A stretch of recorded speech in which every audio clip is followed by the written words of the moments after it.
আজকের ভিডিওটা আমি সন্ধ্যার থেকেই শুরু করলাম। আপনাদের ভাইয়া বাজারে গিয়েছিল, বাজারে গিয়ে কিছু তরিতরকারি নিয়ে আসছে, ওই ভিডিওগুলোই প্রথমে শেয়ার করে নিচ্ছি।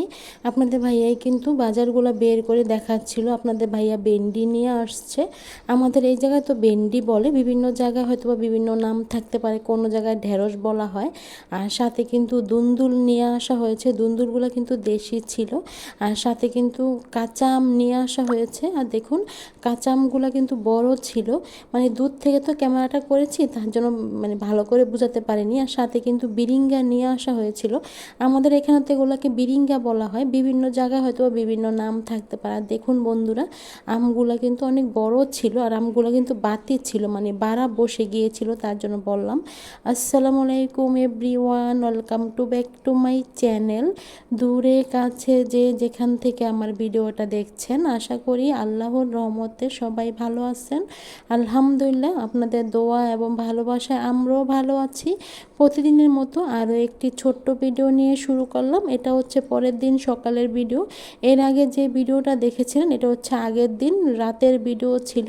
রাতের ভিডিওটাই আমি আপনাদের সাথে শেয়ার করেছিলাম। আর দেখুন বাহিরের দিকে ক্যামেরা করে নিচ্ছিলাম, রান্নাঘরের জানলা দিয়ে কিন্তু বাহিরের দিকে ক্যামেরা করে নিচ্ছিলাম। বেশি কিছু দেখা যায় না, যতটুকু দেখা যায় অতটুকুই আমি আপনাদের সাথে ভিডিওর মাধ্যমে শেয়ার করে নিচ্ছি। যেহেতু আমার এই বাসায় কোনো বারান্দা নেই বা আমি কোনো বাহিরে যাই না, আমার শরীরটা ভালো নেই, তার জন্য শরীরটা সুস্থ হয় না, তার জন্য আমি কিন্তু বাহিরেও যেতে পারি না, রুমেই থাকি। তার জন্য রুম থেকে কিন্তু ভিডিওটা করে নিচ্ছিলাম। বেশি কিছু দেখা যায় না, দেয়ালের উপরে মুরগি বসে থাকে ওগুলাই দেখা যায়, মানে দেয়ালের ওপাশ থেকে মুরগিগুলো আসে মাঝে মধ্যে, ওগুলাই দেখা যায়, তার জন্য বললাম। জানি আমার ভিডিওগুলো আপনাদের ভালো নাও লাগতে পারে, যেহেতু আমি এখন আর আগের মতো কোনো ভিডিও শেয়ার করতে পারছি না। এখন তো আমি কোনো কাজই করতে পারছি না, তাও মাঝে মধ্যে কাজ করতাম, মানে রোজার সময় আমি রান্না করেছি নিজে। এখন তো আর রান্নাও করতে পারি না, কারণ ছেলেকে নিয়েই সময় পাই না আমি। আর আমার শরীরটাও না বেশিরভাগ ভালো থাকে না, তার জন্য কিন্তু কাজ করতে পারি না। আমার বড় ননস না কিছু মাছ দিয়েছে, মানে চাপিলা মাছ বা জাটকা মাছ বলা হয়, মানে আমাদের এখানে কিন্তু চাপিলা মাছ বলে আমাদের চাঁদপুরে, তার জন্য বললাম। ওই মাছগুলো ধুয়ে পরিষ্কার করে নিয়েছে আপনাদের ভাইয়া। আর সাথে কিন্তু গরুর মাংস রান্না করা হয়েছে, আর সাথে পোলাও রান্না করা হয়েছে। গরুর মাংসটা কিন্তু মানে আমার আম্মাই রান্না করেছে, আর পোলাওটা কিন্তু আমার আম্মাই রান্না করেছে। সরি, পোলাও না, মানে ভুনা খিচুড়ি, মুগ ডাল দিয়ে কিন্তু ভুনা খিচুড়ি রান্না করা হয়েছে। আমি কথাটা বলতে ভুল বলেছি, তার জন্য সরি। আর দেখুন পোলাওটা কিন্তু রান্না করা হয়ে গিয়েছে, সাথে কিন্তু গরু মাংসটাও রান্না করে নিয়েছে, মানে অফ ক্যামেরা রান্না করা হয়েছে, যেহেতু ক্যামেরা করা হয়নি, তার জন্য রান্না করার পরে কিন্তু আমি দেখিয়ে দিলাম।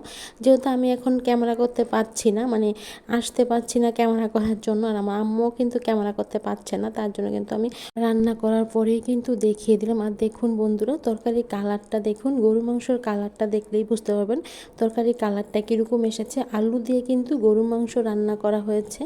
প্রিয় আফুরা ভাইয়ারা সবাই আমার জন্য দোয়া করবেন এবং আমার ছেলের জন্য দোয়া করবেন। আমার ছেলের নাম তো আমি বলেছি আরও একটা ভিডিওতে, তারপর আমি এই ভিডিওতে বলে দিচ্ছি। আমার ছেলের নাম রাখা হয়েছে তাওয়াফ। আমার মানে বাবাটার জন্য আপনারা সবাই দোয়া করবেন, যাতে আমার বাবাটা সুস্থ থাকে, আমার ছেলেটা যাতে সুস্থ থাকে। আপনারা এই দোয়াটাই করবেন। আমি আপনাদের কাছে বেশি কিছু চাই না, শুধু আমার ছেলের জন্য দোয়া চাই, যাতে আমার ছেলেটা সব সময় সুস্থ থাকে। এই দোয়াটাই আপনারা করবেন। তবে আজকের ভিডিওটা এই পর্যন্তই। আজকের ভিডিওটার বেশি বড় করব না, আবার নতুন একটা ভিডিওর সাথে